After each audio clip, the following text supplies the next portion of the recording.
Elliot Dawson adjusted his coat as he stepped into the dusty courtyard outside the Clearwater courthouse, the late morning sun casting long shadows across the cobblestones of Pine Road. The small town in Lincoln County was quieter than he'd expected for a public auction, the air thick with the scent of pine and the faint hum of anticipation. He'd come to Clearwater seeking a fresh start, a modest plot of land to call his own, after years of scraping by as a merchant in the bustling markets of the county capital. At 28, Elliot was no stranger to hard work, but he'd grown tired of city life, of bartering for scraps and dodging creditors. When he'd heard about the auction of a 12-acre property with a cabin, a well, and a corral for a starting bid of 25 cents, it seemed too good to be true. A bargain like that could change everything. A place to build a future, maybe even a legacy. He clutched the handful of coins in his pocket, more than enough to cover the bid, and scanned the crowd. A dozen or so townsfolk stood in loose clusters, their faces weathered by years of labor under the open sky. Men with calloused hands and women in faded shawls whispered to each other, their eyes flickering toward him, the stranger in their midst. Elliot squared his shoulders, trying to shake the unease creeping up his spine. He wasn't here to make friends, just to secure a deal. The auctioneer, a wiry man named Mr. Lawson, stood on a makeshift platform, his voice sharp as he called the crowd to order. "Ladies and gentlemen, we're here to auction the property at the end of Pine Road, 12 acres, a sturdy cabin, a working well, and a corral fit for 20 head of cattle. Needs some work, mind you, but a fine piece of land. Bidding starts at 25 cents. Elliot's heart quickened. He'd seen the listing posted on the courthouse wall days earlier. The ink faded, but the details clear: a log cabin, solid foundation. Prime land. The price was absurdly low, even for a fixer-upper. He raised his hand, his voice steady. 25 cents. The words hung in the air, and for a moment, the world seemed to pause. The auctioneer's gavel hovered, his eyes darting across the crowd, as if expecting a counterbid. But no one moved. Not a single hand went up. Elliot glanced around, confusion knitting his brow. Grown men with money in their pockets, farmers, ranchers, even a few well-dressed merchants stood silent, their gazes fixed on him. Not with envy or competition, but with something else, something that made the hair on the back of his neck stand up. Pity, fear, a warning unspoken. The silence stretched heavy and unnatural, broken only by the creak of a wagon wheel in the distance. "Going once, Mr. Lawson," called, his voice lacking its earlier vigor, as if he, too, were uneasy. Elliot's eyes swept the crowd again, searching for a clue. A man in a wide-brimmed hat with a silver band stood at the edge of the group, his face half hidden in shadow. His posture was rigid, his hands clasped tightly behind his back, and though Elliot couldn't see his eyes, he felt the weight of the man's stare. Beside him, an older woman with a weathered face, her hands twisting nervously around a frayed shawl, stepped forward. Her name was Mrs. Eleanor Hayes, a fixture in Clearwater known for her sharp tongue and sharper memory. She leaned close, her voice low, barely a whisper. "You don't want that place, son. Trust me on this." Her words were soft but urgent, her eyes wide with something akin to dread. Elliot opened his mouth to ask why, but before he could, the auctioneer's gavel cracked against the podium, the sound sharper than it should have been, echoing like a gunshot across the courtyard. "Sold to the gentleman in the brown coat for 25 cents. The crowd dispersed almost immediately, faster than seemed natural, as if they couldn't wait to escape the scene. Whispers drifted on the breeze as people turned away, fragments of hushed conversations reaching Elliot's ears. "Should have warned him," one man muttered. 15 years since anyone's been inside," a woman replied. "What happened to the last one who tried?" another voice asked, fading as the speaker hurried off. Elliot approached the auctioneer to collect the deed, his boots crunching on the gravel. Mr. Lawson's hands trembled as he handed over the document, avoiding Elliot's gaze.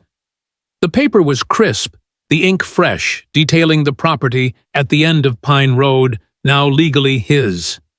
"Any history I should know about this place?" Elliot asked, keeping his tone casual.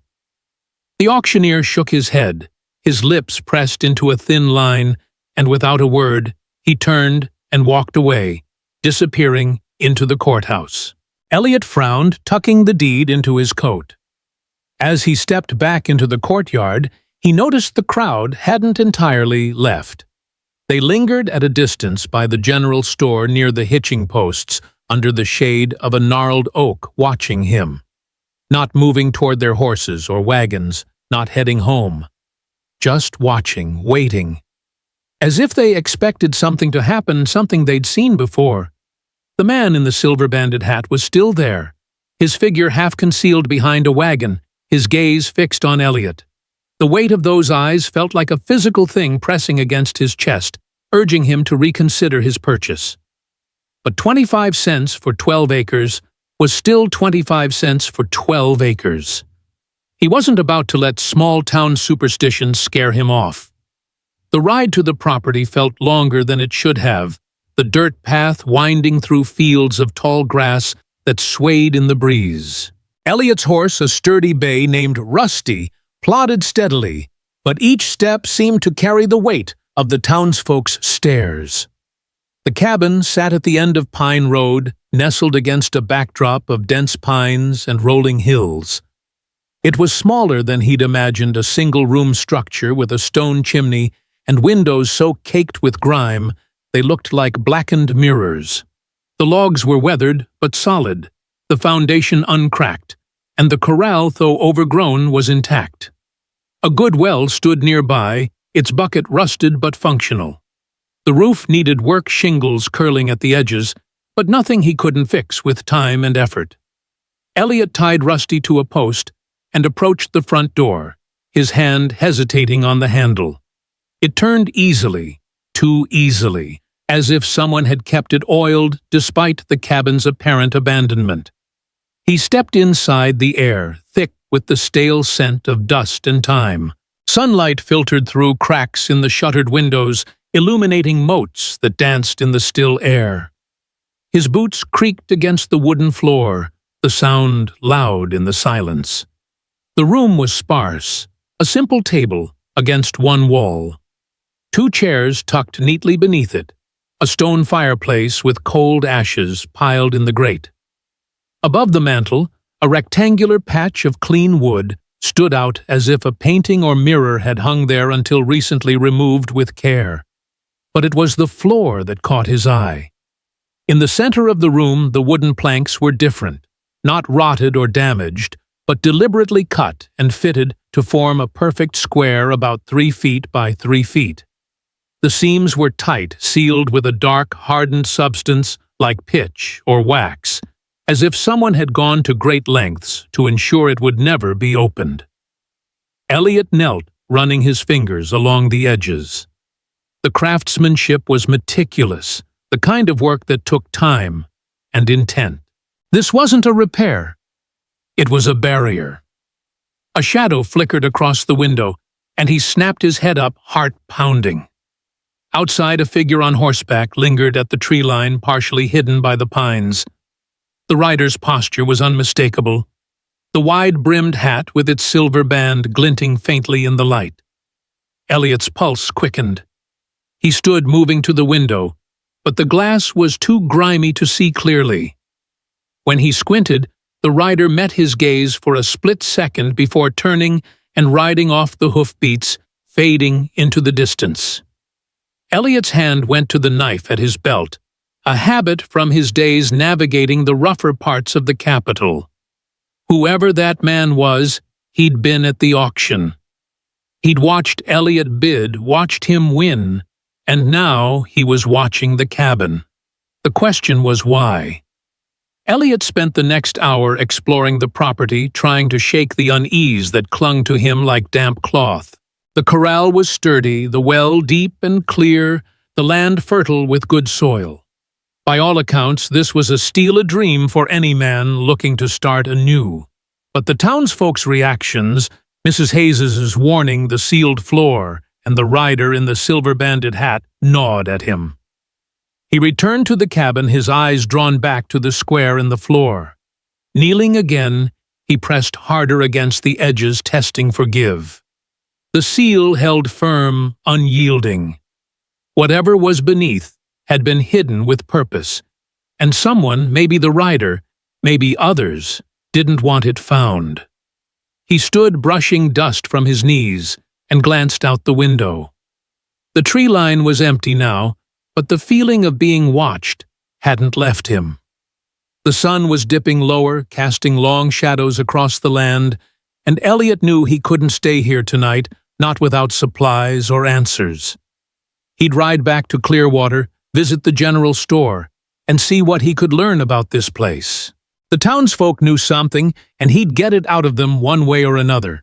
As he mounted Rusty and turned back toward town, the weight of the deed in his pocket felt heavier than it should. 25 cents had bought him more than land. It had bought him a mystery one that seemed to carry the ghosts of Clearwater's past. The path back was quiet, the fields empty, but every rustle of grass made him glance over his shoulder. The rider was gone, but Elliot couldn't shake the sense that he wasn't alone. Someone was waiting, watching, expecting him to do something or to fail. By the time he reached the outskirts of Clearwater, the sky was tinged with the first hints of dusk, and the town felt different, as if it were holding its breath. The general store's lights glowed faintly, and as Elliot tied Rusty to the hitching post, he noticed a figure slip into the shadows across the street. The silver band on the hat caught the light for just a moment before the man disappeared. Elliot's jaw tightened. He didn't know what he'd bought into, but he wasn't turning back now. Whatever lay beneath that floor, whatever secret the town was hiding, he'd find it. And if it was trouble, he'd face it head-on. Elliot Dawson rode back to the cabin at the end of Pine Road under a sky bruised with the first hints of twilight, the weight of the townsfolk's stares still heavy on his shoulders. The air was cooler now, carrying the sharp scent of pine and the distant tang of wood smoke from Clearwater. His horse, Rusty, snorted softly, sensing the tension in his rider's grip. Elliot's mind churned with Mrs. Eleanor Hayes's cryptic warning and the fleeting glimpse of the man in the silver-banded hat. The sealed square in the cabin's floor haunted him, its deliberate craftsmanship a silent promise of secrets too dangerous to ignore. He'd spent the previous evening at the general store probing for answers, but the storekeeper's nervous glances and the customer's abrupt silence had told him nothing concrete, only that the cabin held a history no one dared speak aloud. Armed with a pry bar, a hammer, and a handful of nails, Elliot was determined to uncover what lay beneath that floor. If the townsfolk wouldn't talk, the cabin itself would have to tell him its story. He tied Rusty to the corral post and stepped into the cabin, the familiar creak of the floorboards greeting him like an uneasy friend. Dust motes swirled in the slanted light, filtering through the grimy windows, and the air felt heavier today, as if the room itself were holding its breath. Elliot knelt by the sealed square, running his fingers along the hardened pitch that bound the planks. The seal was meticulous, the work of someone who'd wanted this section of floor to stay closed forever. He wedged the pry bar into a seam, the metal biting into the dark substance with a dull crunch. His heart thudded as he worked the cabin's silence, amplifying every scrape and groan of the wood. After several minutes of careful prying, the first plank loosened, revealing a sliver of darkness beneath. Elliot's breath caught. He doubled his efforts, sweat beading on his brow despite the cool air. One by one the planks came free, each one a small victory against the cabin's secrets. Beneath the floor was a cavity no more than 2 feet deep lined with smooth stones. Inside sat a metal strongbox, rusted but intact, and a leather satchel, its surface cracked with age, but still supple.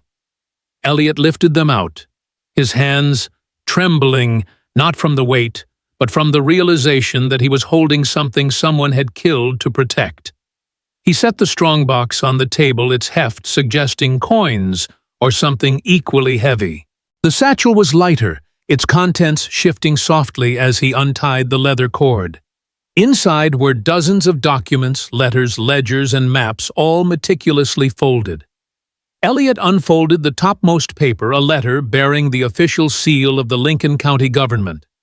The handwriting was precise, detailing land transactions that made no sense. The same parcels sold multiple times to different buyers, each deal stamped with the signature of Governor Charles Benton. Another document listed payments, hundreds of dollars, changing hands between names Elliot didn't recognize, funneled through a network of intermediaries.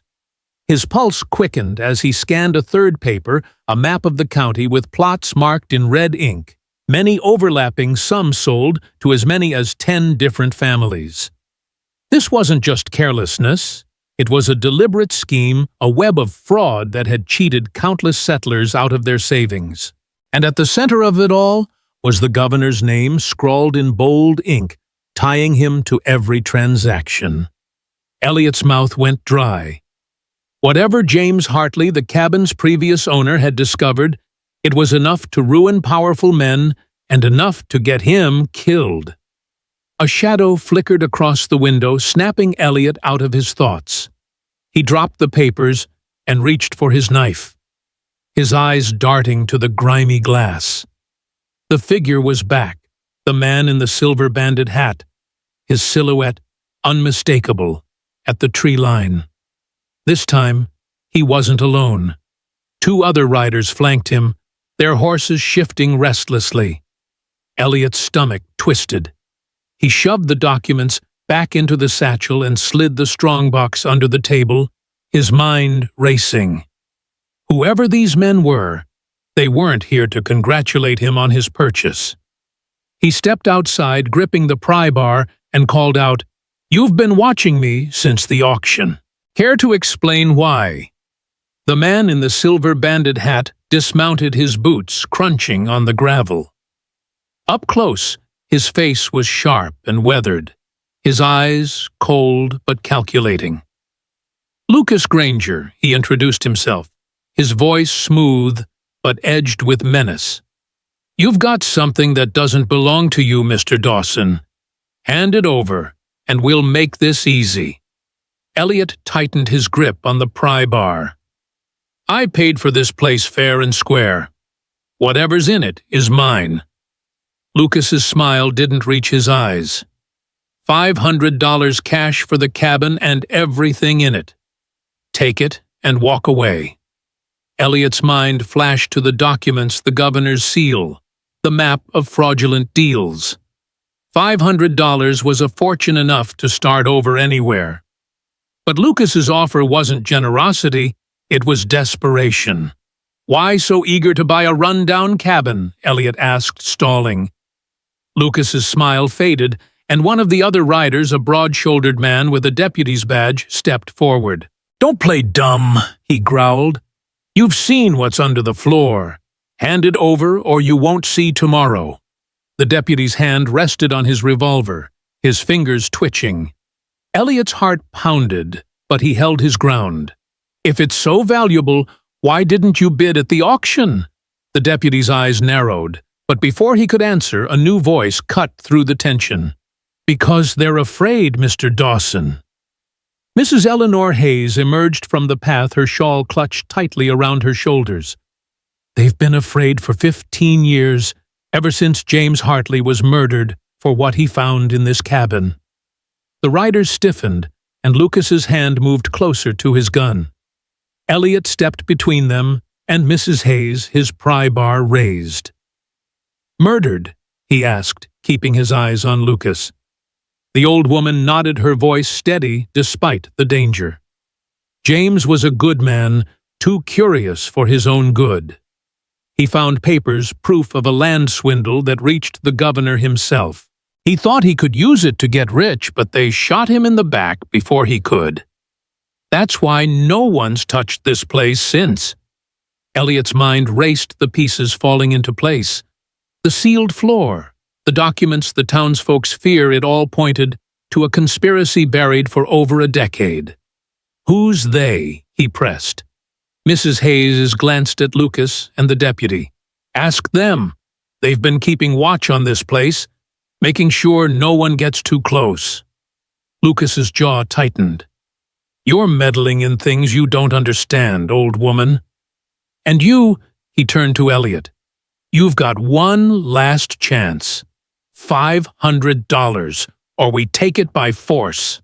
Elliot's grip on the pry bar tightened, his knuckles white. He wasn't a fighter, but he wasn't a coward either. The documents in the satchel could ruin men like Lucas and the governor, but they could also get him killed if he wasn't careful. I'm not selling, he said firmly, and if you try to take it, you'll have to explain a dead man to the whole town. The deputy laughed, a harsh sound that echoed across the clearing. You think anyone in Clearwater will care? They know better than to cross us. But Mrs. Hayes stepped forward undaunted. Not everyone's as spineless as you think, Peter Lawson, she said, addressing the deputy by name. Some of us remember James. Some of us know what's been hidden here. Peter's face darkened, and for a moment Elliot thought he'd draw his gun. But Lucas raised a hand, stopping him. This isn't the place, Lucas said, his voice low. But you're making a mistake, Dawson. You'll see soon enough. The three men mounted their horses and rode off, their hoofbeats fading into the dusk. Elliot turned to Mrs. Hayes, his breath still uneven. Why are you helping me? You could have stayed out of this. Her eyes softened, but there was steel beneath them. Because someone has to. James was my friend. He deserved better than a bullet in the back. And you're either brave or foolish, but you don't deserve to die for their secrets. She nodded toward the cabin. What did you find under the floor? Elliot hesitated, then led her inside. He spread the documents on the table, showing her the letters, ledgers, and maps. Her face paled as she read, her fingers tracing the governor's seal. This is worse than I thought, she whispered. Charles Benton's been selling the same land to multiple families, pocketing the money, and using men like Lucas to cover it up. James found out, and they killed him for it. Elliot's stomach churned. And now they know I've found it too. Mrs. Hayes nodded. They'll come back, and they won't be alone. You need to get those papers somewhere safe. Elliot gathered the documents, his mind racing. He couldn't stay here, not with Lucas and Peter circling like vultures. But where could he go? The general store was no sanctuary. The townsfolk were too scared to help.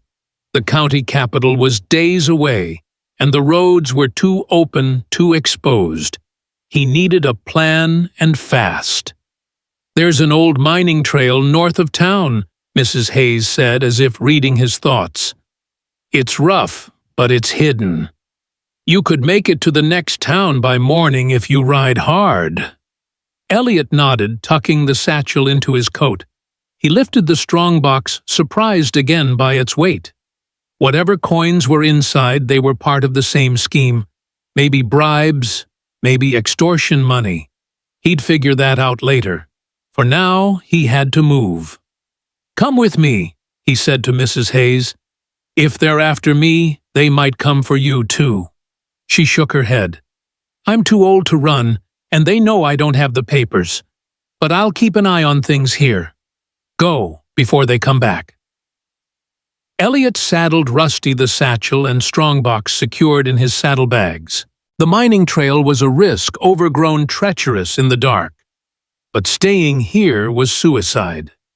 As he rode north, the cabin fading into the shadows behind him, he heard the distant thunder of hoofbeats. Lucas and his men weren't wasting time. Elliot urged Rusty faster, the trail barely visible under the moonlight. Branches clawed at his face, and loose rocks skittered underfoot, threatening to send them tumbling into the ravine below. His mind raced with the weight of what he'd uncovered: a governor's corruption, a murder, a town too afraid to speak. The satchel in his saddlebag felt like a ticking bomb, each document a piece of evidence that could bring down an empire or bury him alongside James Hartley. As the hoofbeats grew closer, Elliot realized he wasn't just running from Lucas. He was running toward a truth that could change everything if he lived long enough to tell it. Elliot Dawson clung to Rusty's reins as they thundered along the old mining trail, the moonlight barely illuminating the jagged path that wound through the rocky hills north of Clearwater. The satchel and strongbox in his saddlebags bounced with every stride, their contents, letters, ledgers, and maps exposing Governor Charles Benton's land fraud scheme, feeling heavier with each passing mile. The distant hoofbeats of Lucas Granger and his men echoed behind him, closer now, their pursuit relentless. Elliot's breath came in sharp bursts, the cold night air stinging his lungs. The trail was treacherous, its uneven surface littered with loose shale and overgrown roots, but stopping wasn't an option. Mrs. Eleanor Hayes's warning rang in his ears. The documents he carried could ruin powerful men, but they could also cost him his life, just as they had James Hartley 15 years ago. Elliot's only hope was to reach the next town, find someone he could trust, and get the evidence to the county sheriff. But the men chasing him weren't just hired thugs. They were part of a conspiracy that reached the highest levels of Lincoln County's government, and they'd kill to keep it buried. The trail dipped into a narrow ravine, the walls of rock rising steeply on either side, cutting off what little moonlight there was. Elliot slowed Rusty, his eyes straining to pick out the path. A wrong step could send them tumbling into the darkness below. He glanced back, catching the faint glint of steel in the distance, Lucas's men gaining ground. Panic clawed at him, but he forced it down, focusing on the trail ahead. Mrs. Hayes had said it led to an old quarry abandoned years ago when the mines dried up. If he could reach it, he might find a place to hide, or at least a defensible position to make a stand. The hoofbeats grew louder, accompanied by shouted orders too muffled to make out, but urgent. Elliot urged Rusty forward, the horses' hooves kicking up dust as they rounded a bend. The trail opened into a wide, rocky clearing, the quarry's entrance looming ahead, a dark, yawning mouth in the hillside, surrounded by crumbling stone and rusted mining equipment. Elliot dismounted, leading Rusty behind a pile of broken crates. He crouched low, his knife in one hand, the pry bar in the other, and waited, his heart pounding so loudly he was sure it would give him away. 5 riders appeared at the edge of the clearing, their silhouettes sharp against the moonlit sky. Lucas Granger was unmistakable, his silver-banded hat catching the light as he scanned the quarry.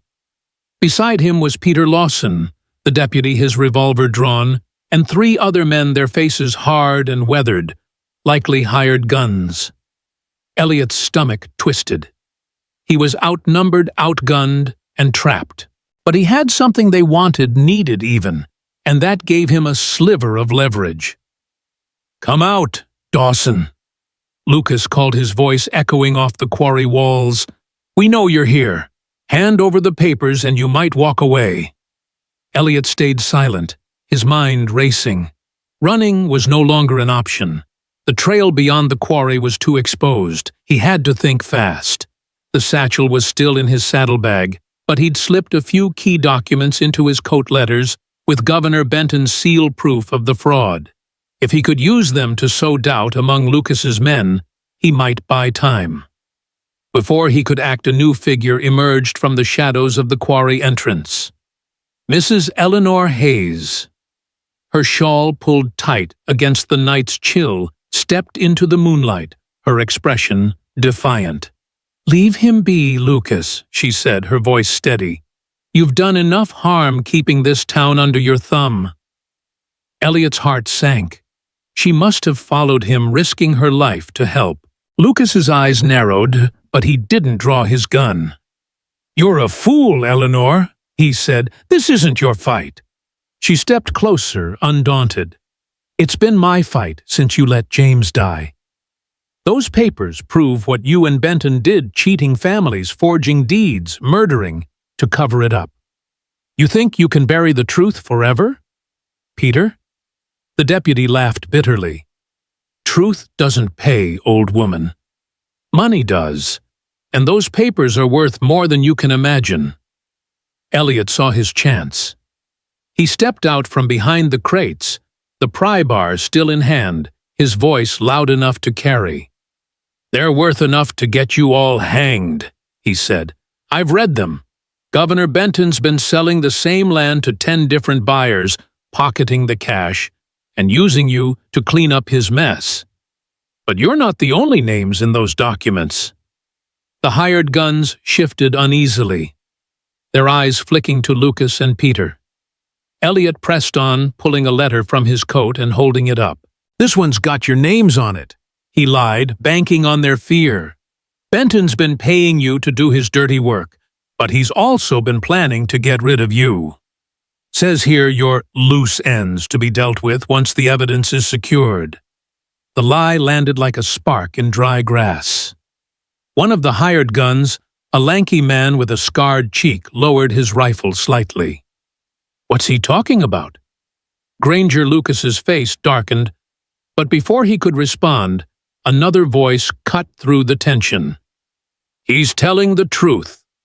A tall man in a tailored coat stepped into the clearing, his face stern but weary. Elliot recognized him from the auction, a local judge, Mr. Arthur Dawson, no relation but a prominent figure in Clearwater. His presence sent a ripple of unease through the group. "I've seen the documents," Arthur said.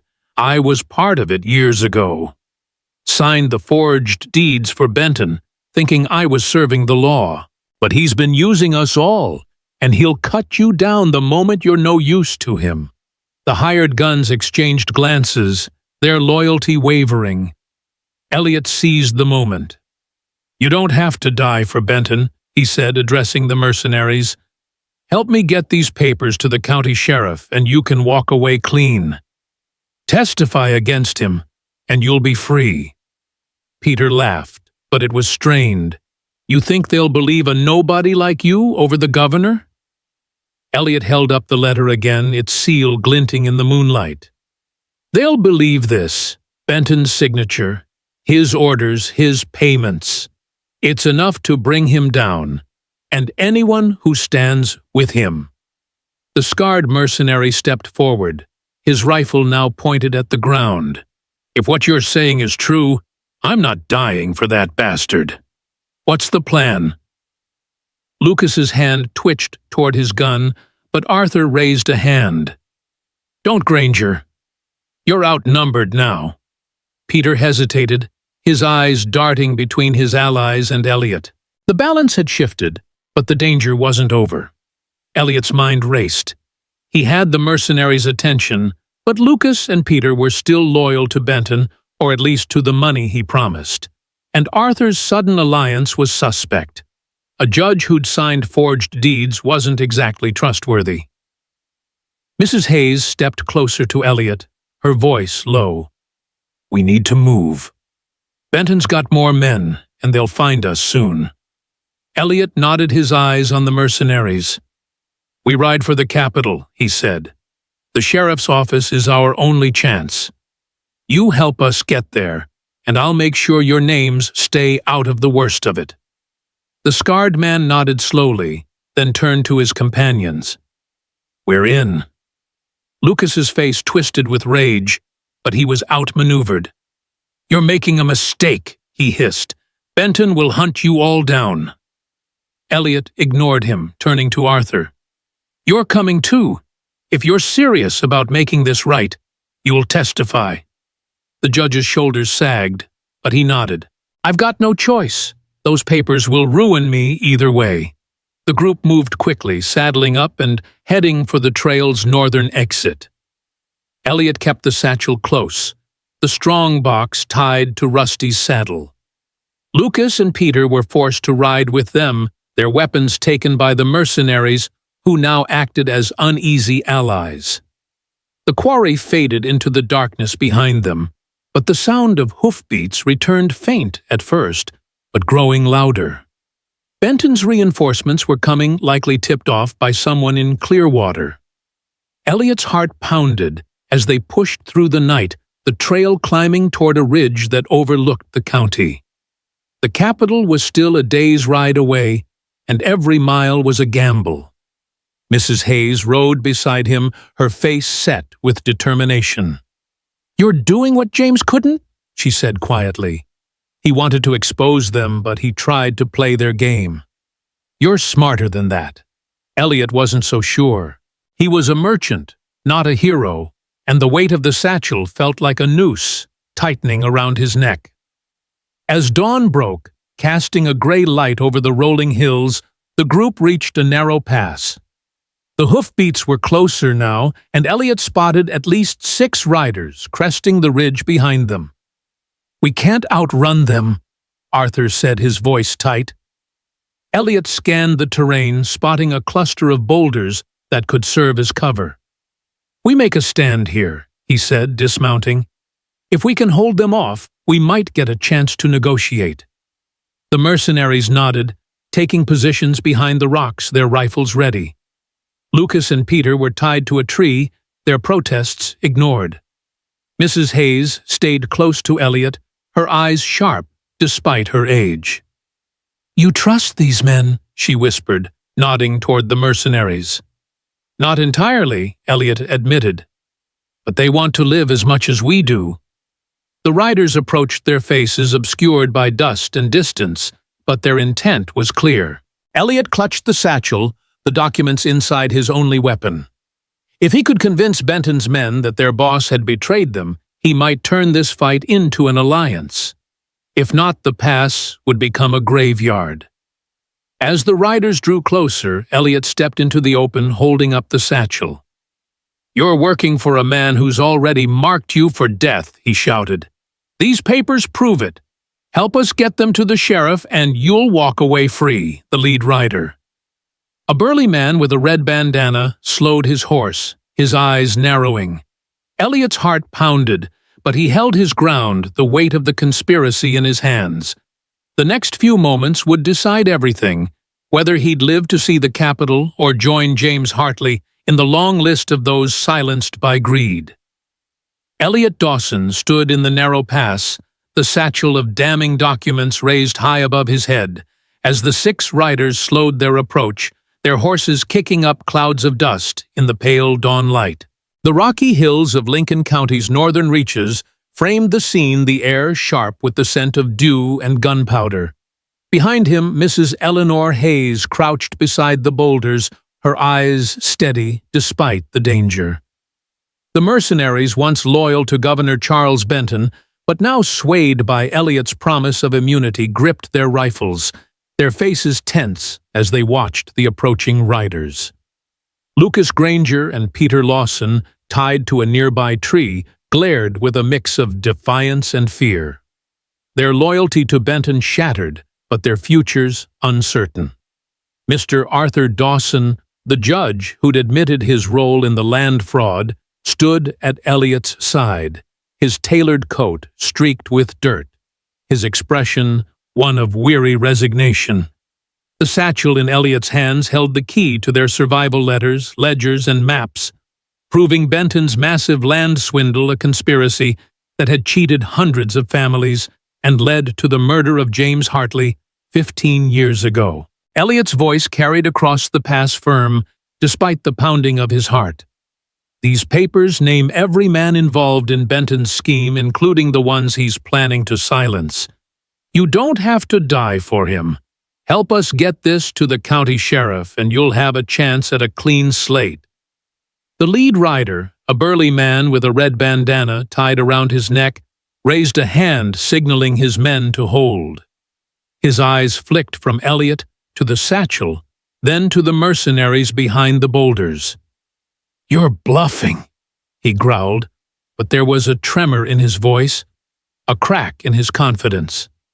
Elliot seized it, pulling a letter from the satchel and holding it up the governor's seal, catching the faint light. "This is Benton's signature, ordering the elimination of anyone who knows about his land deals. Your names are on his payroll, right? That makes you loose ends." The riders exchanged uneasy glances, their rifles lowering slightly. The man with the red bandana dismounted, his boots crunching on the gravel as he approached. "Let me see it," he demanded. Elliot hesitated, then handed over a single page, a payment record listing sums paid to men for discreet services. The rider's face darkened as he read, his jaw tightening.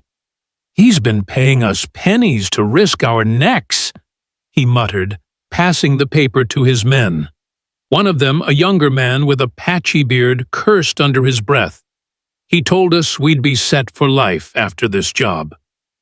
Elliot pressed his advantage. He lied. "But you can still walk away. Ride with us to the capital, testify against him, and you'll have a future." The rider with the red bandana looked back at his men, then nodded slowly. "We're in. But if you're playing us, Dawson, you'll regret it." Elliot exhaled relief, mingling with caution. He'd turned another group of Benton's men, but trust was fragile, and the capital was still hours away. The group now a tenuous alliance of Elliot misses. Hayes. Arthur, the mercenaries, and the newly defected riders mounted up, leaving Lucas and Peter tied to the tree. "You can't leave us here," Lucas shouted, his voice hoarse. Elliot ignored him, knowing they'd be found soon enough, but hoping it would buy them time. The trail to the capital was smoother now, winding through open fields as the sun climbed higher, but every rustle of grass made Elliot glance over his shoulder. Benton's reach was long, and the governor would know by now that his secrets were slipping away. The satchel felt like a lead weight in Elliot's saddlebag, its contents a ticking clock counting down to either justice or disaster. By midday, the spires of the county capital came into view, the city's stone walls, a stark contrast to the wild hills of Clearwater. The sheriff's office was a squat, fortified building near the central square, its doors guarded by men in crisp uniforms. Elliot dismounted the satchel clutched to his chest and led the group inside. The sheriff, a grizzled man named Henry Marshall, looked up from his desk, his eyes narrowing at the ragtag assembly. "What's this about?" he asked, his tone wary. Elliot laid the satchel on the desk, spilling out the documents, letters with Benton's seal ledgers of fraudulent deals maps showing overlapping land claims. "This is proof that Governor Charles Benton has been selling the same land to multiple families, pocketing the money and ordering murders to cover it up," Elliot said. "James Hartley found this 15 years ago and was killed for it. I bought his cabin for 25 cents and found these under the floor." Arthur stepped forward, his voice steady despite his haggard appearance. "I'm Judge Arthur Dawson. I signed some of those forged deeds under Benton's orders. I'll testify to everything." The mercenaries and riders nodded, adding their agreement to speak against the governor. Sheriff Marshall's face hardened as he scanned the documents, his fingers tracing Benton's signature. "This is enough to hang half the county government," he muttered. He called for his deputies, issuing orders to arrest Benton and his known associates. Within hours, the governor was brought in, his fine suit rumpled, his face pale but defiant. "You have no proof," he spat, until Marshall laid the documents before him. Benton's defiance crumbled, his shoulders sagging, as he realized the depth of his exposure. The sheriff turned to Elliot. "You've done a brave thing, son, but this won't be easy. Men like Benton have friends in high places." Elliot nodded, exhaustion settling into his bones. "I just want the families he cheated to get their land back." Marshall promised to see it done, and as the group dispersed, Elliot felt a weight lift replaced by a quiet resolve. The strongbox, filled with coins from Benton's extortion, was turned over to the sheriff to be returned to the defrauded families. Mrs. Hayes, her courage unwavering, was given a share to live comfortably, a small gesture of gratitude from Elliot for her bravery. Back in Clearwater, Elliot returned to the cabin on Pine Road, its weathered logs now a symbol of something greater than a bargain. He set to work repairing the roof, cleaning the windows, and replacing the sealed floor with honest oak planks. The cabin became the heart of a legitimate ranch, its 12 acres blooming with crops and grazing cattle. Lucas and Peter faced trial, their testimony helping to convict dozens of corrupt officials across the county. Arthur the judge received a reduced sentence for his cooperation, though he'd never regain his former status. The defrauded families began receiving their rightful deeds, their lives slowly pieced back together. But for Elliot, the true reward wasn't the land or the money.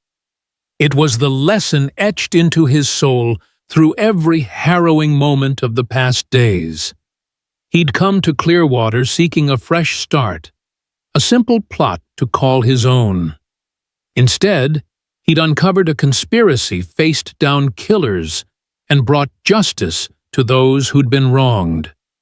The cabin bought for 25 cents had been a doorway to something far greater, a test of courage, integrity, and the power of standing up for what was right. As he sat in the cabin one evening, the fire crackling in the stone hearth, Elliot reflected on the journey. Courage wasn't just facing guns or outrunning pursuit. It was choosing to act when silence was easier, safer. He'd learned that truth, no matter how dangerous, had a way of demanding to be heard. James Hartley had died for that truth, but Elliot had carried it forward, ensuring his death wasn't in vain. The lesson was clear. One person armed with nothing but determination and a willingness to do what was right could change the course of history for many. Elliot's ranch thrived not just because of the fertile land, but because it stood as a testament to honesty in a place once poisoned by greed. He hoped those who heard his story would take it to heart, would see that justice wasn't just a word, but a choice, one that required sacrifice, resolve, and the courage to face the unknown.